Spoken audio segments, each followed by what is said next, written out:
Sabe, nunca fui de quejarme de la vida. A mis 78 años, viuda, viviendo en mi casita aquí en el barrio que tanto amo, todo pagado, con la pensión de mi querido marido que, gracias a Dios, me alcanzaba para vivir sin apuros. Mi casa, cada rincón de ella, tiene una historia. Un olor a recuerdo que me abraza en las mañanas de sol. En las tardes en las que me siento en el porche, observando el movimiento tranquilo de la calle. Las fotos en la pared que parecen sonreírme, cada una guardando un pedazo de mi trayectoria. La boda, el nacimiento de Roberto, los viajes que hice con Vicente, la fiesta de mis 70 años, el sillón gastado donde mi Vicente leía el periódico y roncaba bajito, un sonido que, por más simple que fuera, me traía una paz inmensa y la sensación de que él todavía estaba cerca. El jardín que cuido con tanto cariño, pétalo por pétalo, observando los colores y la vida brotando. Un espejo de mi propia resiliencia. Era mi refugio, mi santuario, mi pedacito de paz, construido con tanto esfuerzo, dedicación y amor a lo largo de décadas, ladrillo por ladrillo. Me sentía independiente, capaz, incluso con unas rodillas que insisten en crujir en las mañanas más frías y la vista que ya no es la misma para leer letras pequeñas, obligándome a usar lentes cada vez más potentes y linternas para ver mejor. Siempre me enorgullecí de no depender de nadie, de tener mi autonomía y de llevar mi vida a mi manera, con la certeza de haber hecho todo bien hasta ese momento, cultivando valores que parecían haberse perdido en el tiempo. Pero esta paz, que yo creía eterna e intocable, empezó a ser corroída de una manera que ni en mis peores pesadillas hubiera imaginado que vendría de donde vino. De mi propia sangre, de las personas que más amaba y en quienes confiaba. Fue algo sutil al principio, casi imperceptible, como una gotera persistente que va socavando la pared, silenciosamente, por días, semanas, hasta que todo se derrumba de repente, sin aviso. Mi hijo, Roberto, y su esposa, Patricia, que siempre habían sido más distantes y solo aparecían en fechas conmemorativas, empezaron a surgir con una frecuencia asombrosa que antes no tenían. Antes, las visitas eran esporádicas, los fines de semana o feriados, con un aire de obligación. De repente estaban allí 2, 3 veces por semana, preocupados, llenos de cariño, con aires de protectores. Al principio parecía genuino, una preocupación de hijo por su madre anciana, y yo, ingenua que fui, hasta me sentí cuidada, una pizca de orgullo por tener un hijo tan atento que finalmente había madurado. Pero pronto la máscara empezó a caer. Noté que su conversación, por más que intentaran disimularla con elogios a mi comida, a mis bordados o a mi jardín, siempre se desviaba hacia lo mismo, hacia el mismo punto doloroso y recurrente. «Mamá, se está quedando muy sola. Aquí es peligroso. Necesita más cuidado. Es arriesgado vivir sola en una casa tan grande. Podría caerse, lastimarse». Las palabras sonaban dulces, incluso empalagosas, pero detrás de ellas sentía un sabor amargo y un cálculo frío que me helaba la médula. Una premonición incómoda de que algo no estaba bien, que había algo podrido detrás de tanta atención. La sonrisa de Patricia, siempre forzada, casi una máscara de excesiva cortesía, no le llegaba a los ojos, que permanecían vacíos. Y eso, para una madre que conoce a su hijo como la palma de su mano y que aprendió a leer a las personas a lo largo de casi 8 décadas de vida, decía mucho más que cualquier palabra. El brillo de la verdad faltaba en sus miradas, reemplazado por una avidez que yo no sabía identificar, pero que sentía que era mala. La insistencia de ellos fue escalando de una forma que me dejaba cada vez más incómoda. Las conversaciones sobre mi fragilidad y la necesidad de más atención se volvieron diarias, casi un mantra repetitivo que me perseguía. No me dejaban en paz, llamaban, aparecían, siempre con el mismo discurso. Mamá, encontramos un lugar excelente, un residencial de lujo, con todo lo que usted necesita. Piscina climatizada, clases de yoga para la tercera edad, fisioterapia, salón de belleza, hasta clases de pintura. Usted tendrá compañía, actividades todo el día, no se sentirá sola, hará nuevas amistades. Pintaban un cuadro tan bonito, un verdadero paraíso para ancianos, con todas las comodidades imaginables, que por un momento la idea llegó a hacerme dudar. Pensé, ¿será que tienen razón? ¿Será que estoy siendo demasiado terca al querer quedarme en mi casa, en mi zona de confort, cuando ellos solo quieren mi bien, mi seguridad? La duda, por primera vez, empezó a carcomerme la certeza. Pero entonces, una voz en lo más profundo, esa intuición que las mujeres mayores desarrollamos a lo largo de la vida y que nunca falla, me susurraba que algo andaba muy mal. La sonrisa de Patricia, siempre tan forzada, casi una máscara de excesiva cortesía, y la forma en que Roberto desviaba la mirada cuando le preguntaba los detalles sobre el supuesto lugar, los valores mensuales, la dirección exacta, las reglas de visita. Aquello simplemente no encajaba con el paraíso que describían con tanta insistencia y brillo en los ojos, un brillo que, ahora lo sabía, era de codicia. Mi hijo, que siempre había sido tan transparente conmigo, no podía disimular el nerviosismo, las manos inquietas, el sudor en la frente, algo que solo una madre percibe con el tiempo, la mentira detrás de sus ojos.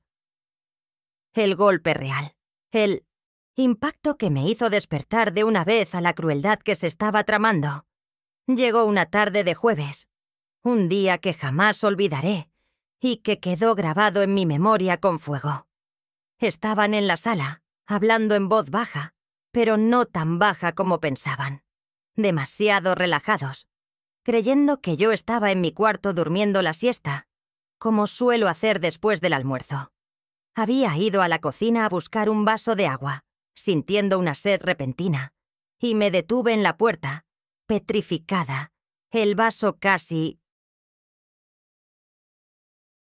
resbalando de mis manos, oyendo la voz de Patricia, demasiado alta, cargada de una satisfacción que me revolvía el estómago, proveniente de la sala.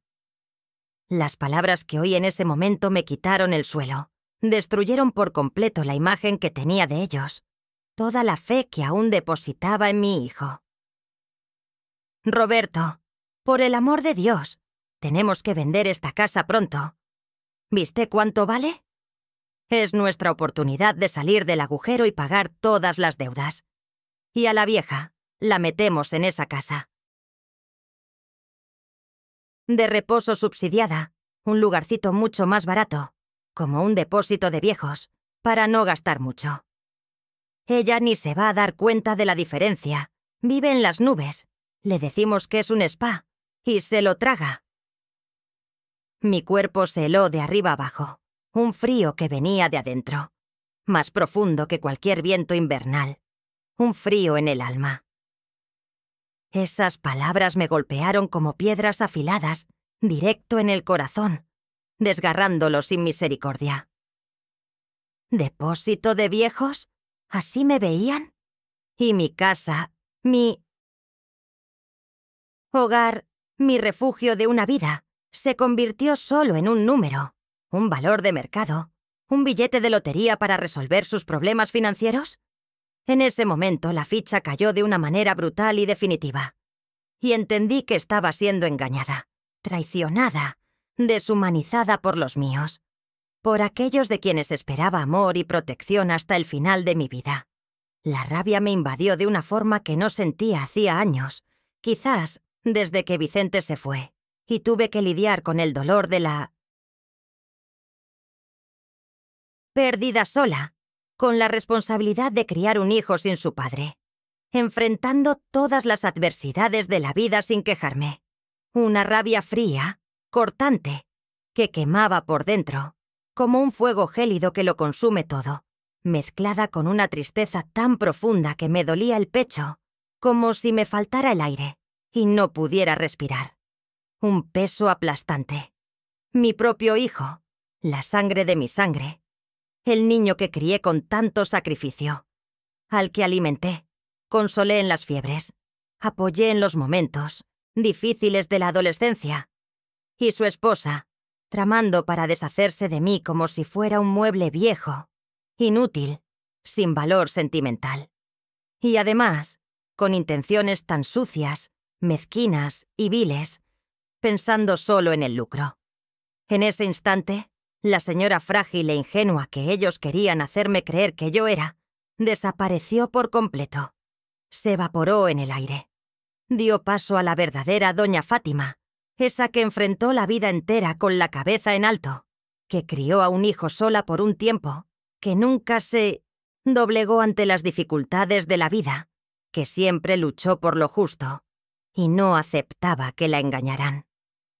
La voz de Patricia, llamando a la casa «oportunidad» y a mí, vieja en las nubes, resonaba en mi cabeza como una alarma ensordecedora, impulsándome a reaccionar, a luchar por mi dignidad, por mi historia, por mi vida. Yo no sería un depósito de viejos, ni mucho menos. Pasé el resto de ese día y la noche en vela, sin poder pegar ojo, dando vueltas en la cama, sintiendo el colchón suave como una cama de espinas.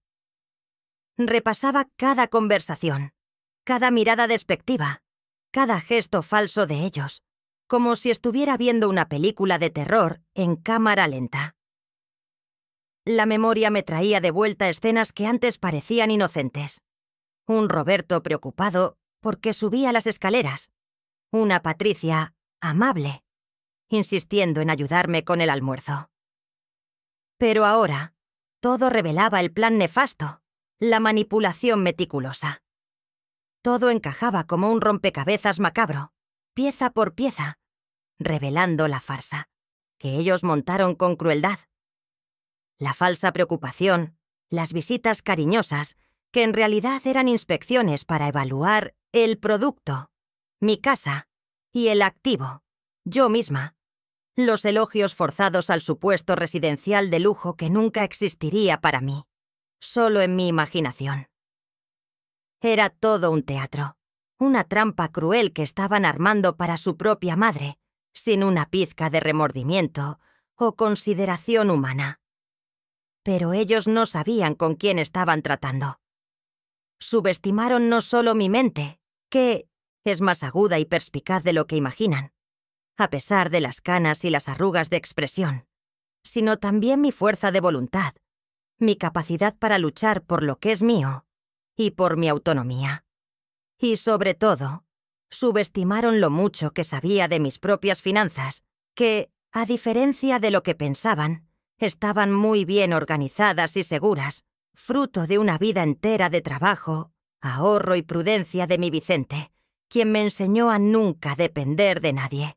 Ellos la pasarían muy mal, y yo me aseguraría de que la verdad saliera a la luz, de que cosecharan lo que sembraron. La venganza, para mí, no era cuestión de maldad, sino de justicia y dignidad recuperada. Al día siguiente, un viernes nublado que parecía reflejar mi estado de ánimo, sin perder tiempo ni dudar un segundo, lo primero que hice fue tomar el teléfono y llamar al doctor Almeida. Las manos me temblaban un poco al marcar, pero la voz me salió firme. Él es mi abogado desde hace tantos años, casi un amigo, que acompañó a mi familia por generaciones, desde los tiempos de mi abuelo. Se encargó del inventario de Vicente, de todos los papeles de la casa, de todo lo relacionado con mis finanzas desde que mi marido partió, orientándome con paciencia y sabiduría. Un hombre íntegro, de confianza, De esos que ya no se encuentran por ahí en cualquier esquina, con valores que parecen haberse desvanecido en estos días, reemplazados por la codicia. Le hablé sin rodeos, con voz firme, aunque el temblor en mis manos era casi imperceptible. Le conté todo, cada detalle sórdido de la conversación que había presenciado, cada frase cruel que Patricia había dicho, la forma en que planeaban deshacerse de mí. Él escuchó en silencio, atentamente, sin interrumpirme. Y cuando terminé de desahogar todo mi dolor, indignación y revuelta, su voz era diferente, más seria, con un tono de preocupación genuina que me confortó y me dio fuerza. Me dijo que había hecho bien en buscar ayuda y que teníamos que actuar rápido para proteger mi patrimonio y, sobre todo, mi tranquilidad y dignidad, que ellos querían robar sin escrúpulos. Esa conversación me dio un respiro, una esperanza de que no estaba sola en esa batalla, por más sucia y dolorosa que fuera. Tenía un aliado, alguien en quien confiar de verdad. Concertamos una cita en su despacho para 2 días después, el lunes. No le conté nada a Roberto y Patricia sobre mis pasos, manteniendo mi máscara de señora frágil y confusa que tanto insistían en ver y creer. Al contrario, hasta reforcé la imagen, quejándome de un dolor aquí, un olvido allá. ¡Ay, mi rodilla! ¿Dónde dejé mis gafas? Solo para que ellos se sintieran aún más cómodos y no sospecharan nada de lo que yo estaba tramando entre líneas, con el apoyo del doctor Almeida. Seguí actuando con normalidad, quizás incluso más débil y distraída de lo habitual, permitiendo que me ayudaran con cosas sencillas, como alcanzar un tarro en la estantería alta, reforzando la ilusión de mi incapacidad. Mientras ellos me veían como una pieza fácil y vulnerable en su tablero, una anciana senil a la que desechar sin remordimientos, yo estaba moviendo mis propias piezas en silencio, con la estrategia que solo la experiencia de vida y el dolor de la traición pueden dar, con la calma y la frialdad de quien sabe lo que está haciendo. El doctor Almeida me orientó sobre las mejores formas de actualizar mi testamento, asegurándose de que ni un céntimo de mi dinero, duramente ganado, fuera a parar a manos de quienes solo querían usarme y descartarme, sino a quienes realmente lo merecían. Pensé en quienes realmente me ayudaban, en quienes me daban cariño de verdad y sin segundas intenciones. Y la lista, lamentablemente, no incluía a mi hijo y a su esposa, sino a personas de buen corazón que surgieron en mi camino y a quienes apenas conocía. La visita a la notaría, unos días después, fue una mezcla de profundo alivio y una punzada de dolor en el pecho. Una sensación agridulce que me acompañaría por un tiempo. Un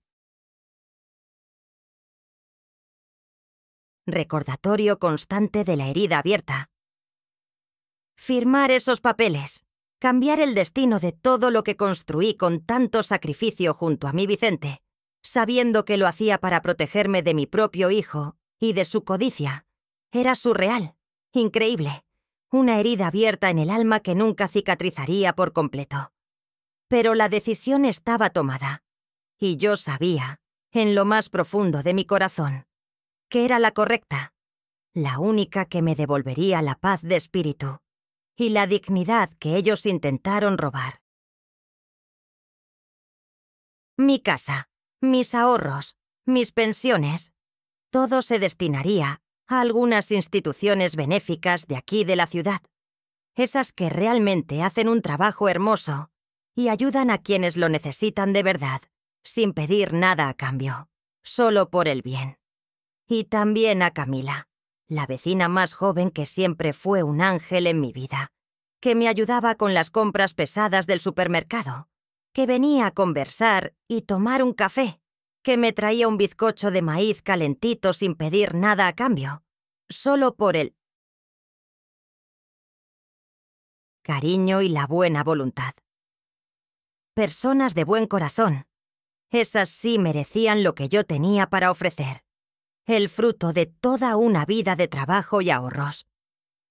Sentía una paz extraña, una certeza de que estaba haciendo lo correcto, protegiendo lo que era mío y valorando a quienes realmente me valoraban como ser humano, no como un bien material a explotar.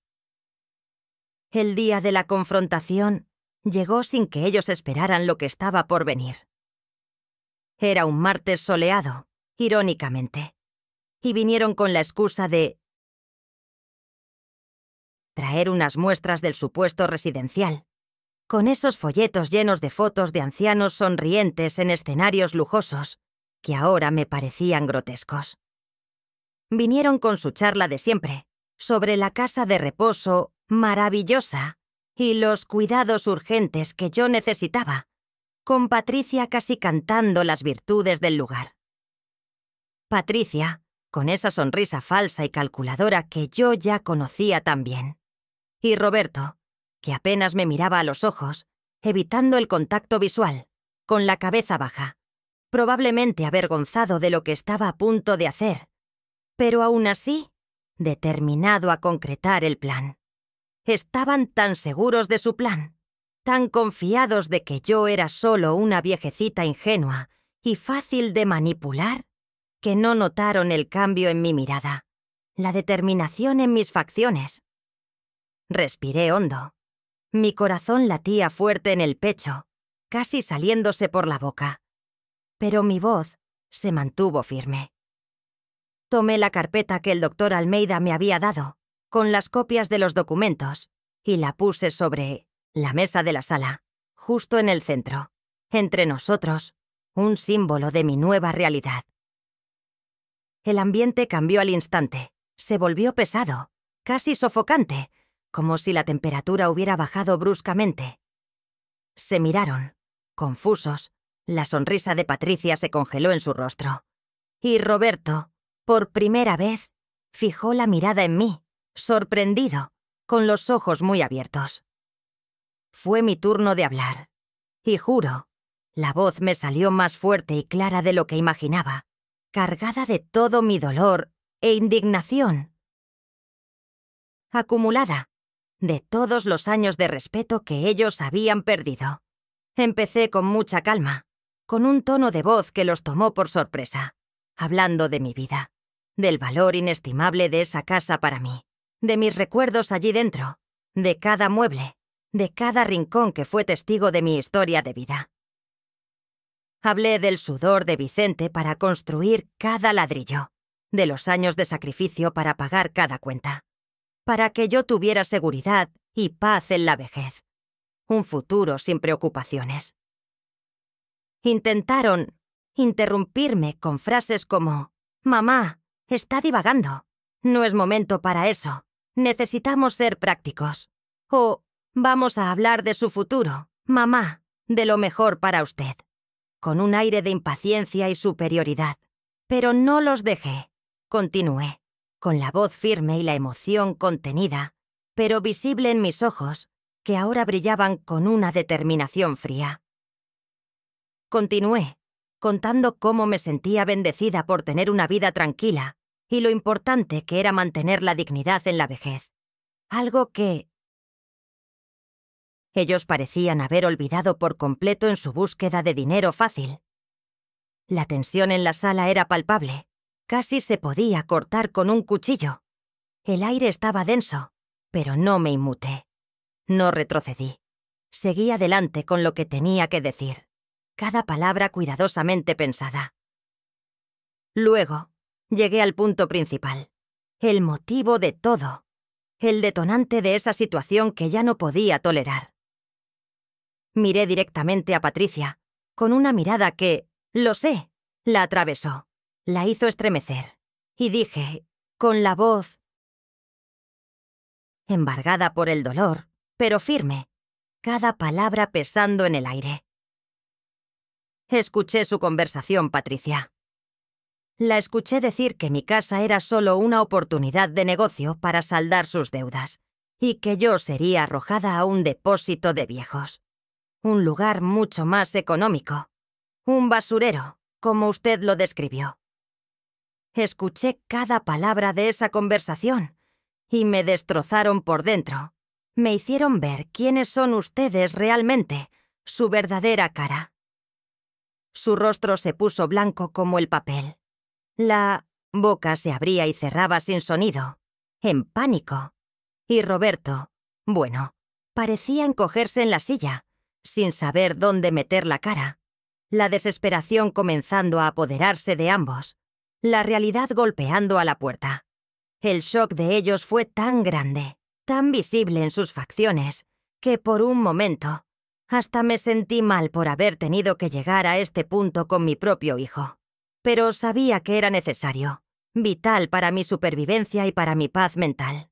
Patricia, tratando de recomponerse, con las manos temblando visiblemente, intentó balbucear alguna excusa barata, algo sobre malentendido y preocupación, con la voz casi inaudible y los ojos muy abiertos, suplicantes, pero la corté sin piedad, sin dar espacio para más mentiras o manipulaciones baratas.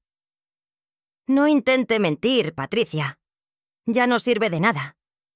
Sé la verdad, y la verdad es cruel. Pero es la realidad que ustedes crearon. Y también sé lo que están haciendo con mi casa y con mi futuro. O mejor dicho, lo que planeaban hacer antes. De que yo descubriera su plan macabro.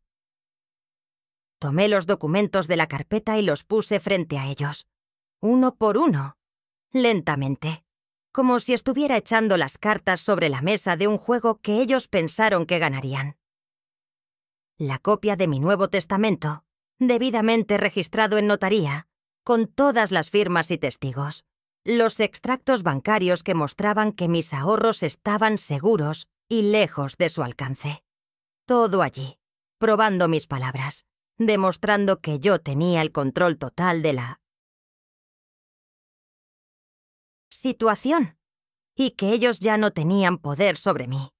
Expliqué con calma cada cláusula del testamento, que todo estaba a nombre de quienes realmente me ayudaban y se preocupaban de verdad, sin pedir nada a cambio, y que ellos, lamentablemente, no recibirían nada de lo que codiciaban con tanta avidez.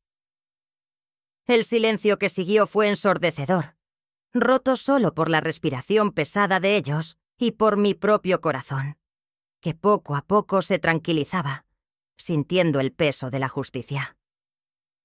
El choque en sus rostros era increíble, una mezcla de furia contenida, vergüenza profunda y desesperación latente, una imagen que jamás olvidaré. Los colores desaparecieron de sus rostros, sus ojos perdidos, la boca entreabierta. La derrota era visible en cada centímetro de su ser.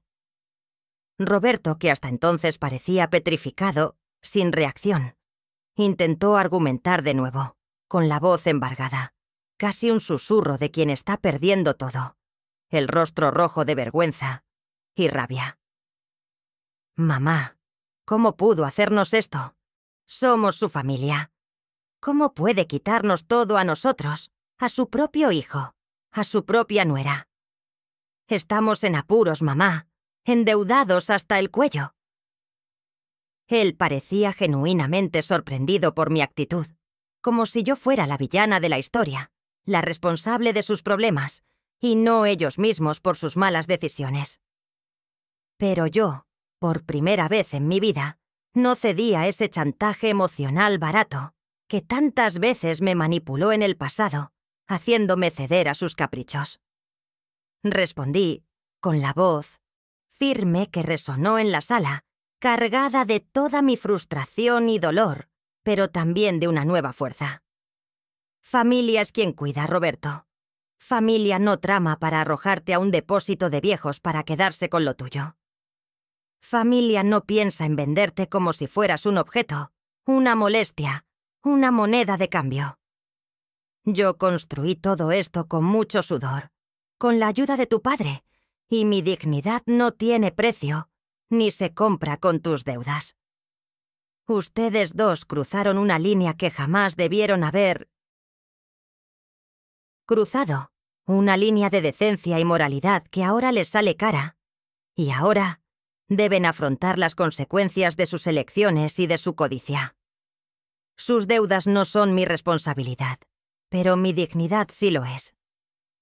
Patricia, muda, con los ojos fijos en mí, las manos temblando incontrolablemente, parecía haber perdido el equilibrio, su ambición destrozada en segundos, viendo cómo el castillo de naipes que construyeron se derrumbaba ante sus propios ojos, las consecuencias de su plan codicioso y cruel. Estaban allí, ante mí, en carne y hueso, irreversibles. El silencio volvió a reinar en la sala, pesado, cortante, mientras asimilaban la derrota, la brutal realidad de lo que yo había hecho y lo que habían perdido por pura avaricia. Intentaron unas cuantas veces más, con promesas vacías de cambio, de que todo no había sido más que un malentendido gigantesco, que me amaban y solo querían mi bien, con lágrimas que me parecían falsas y una desesperación que, para mi sorpresa, ya no me conmovía. Las palabras ya no tenían el mismo peso de antes. Las lágrimas no me engañaban. Las promesas vacías se deshacían como humo ante la imagen de Patricia diciendo «depósito de viejos», ante la frialdad con la que planeaban deshacerse de mí. Solo señalé la puerta, con un gesto cansado, pero firme, sin vacilar. La conversación ha terminado. Ya no hay nada más que decir. Ustedes ya me dijeron todo lo que necesitaban decir con sus acciones, y yo ya dije lo que necesitaba decir con la verdad y con mis documentos. Ahora, por favor, salgan de mi casa. No hubo gritos, no hubo descontrol, ni de mi parte ni de la de ellos. Solo una resignación triste y la certeza de que el puente entre nosotros estaba definitivamente quemado, reducido a cenizas. Se levantaron, tambaleantes, con los hombros encorvados, y se fueron sin decir una palabra más, dejando un vacío en el aire que, para mi sorpresa, no era de tristeza o soledad, sino de un profundo y liberador alivio. La casa, antes tensa, respiró de nuevo. Desde ese día, mi vida volvió a tener la paz que tanto apreciaba, pero con un sabor agridulce, como un medicamento amargo que cura una enfermedad grave, pero deja un mal sabor en la boca durante mucho tiempo. Un pozo de decepción. Ellos no me buscaron más, ni siquiera una llamada de cumpleaños o Navidad, y yo, sinceramente, no echo de menos el drama, las excusas baratas, las sonrisas falsas que escondían tanto veneno. El dolor de la traición, de ver a mi propio hijo perderse en la codicia, y la indiferencia, todavía existe, como una cicatriz invisible que de vez en cuando me punza el pecho, recordándome lo que pasó, la capacidad humana de herir, pero también mi propia fuerza para levantarme. Pero la libertad de ser yo misma en mi propio hogar, la autonomía de mis elecciones y la certeza de que me protegí, de que mantuve mi dignidad hasta el final, son mucho mayores y más reconfortantes que cualquier tristeza. Hoy, Camila me visita casi todos los días. Me trae un bizcocho de maíz recién hecho. Hablamos de la vida, de los chismes del barrio, de las plantas del jardín que tanto admira y me ayuda a cuidar. Y sé, con toda la certeza del mundo, que ella no está interesada en mi casa, ni en mi dinero, ni en ninguna cosa material, sino en mi compañía, en nuestra amistad genuina, en el cariño que intercambiamos. Ella me mira a los ojos, escucha mis historias con atención y me trata con el respeto y el amor que merezco. Un respeto que, irónicamente, me fue negado por quienes deberían haber sido los primeros en dármelo. Ella se convirtió en la hija que siempre quise, el apoyo que necesitaba. Es una pena inmensa, que mi propio hijo, el niño que sostuve en mis brazos, que mecí y al que dediqué tantos años de mi vida, haya tenido que aprender de la peor forma que la verdadera riqueza no está en el dinero y en los bienes materiales, acumulados sin escrúpulos, sino en los valores, en el amor, en la lealtad y en el respeto. Es una pena que la ambición y la desesperación financiera lo hayan cegado hasta el punto de no ver a su propia madre como un ser humano, con sentimientos, con una historia, sino como un medio para un fin, un obstáculo a ser removido. No sé qué les pasó después de eso, si las deudas los hundieron, si el matrimonio resistió la tormenta que ellos mismos crearon.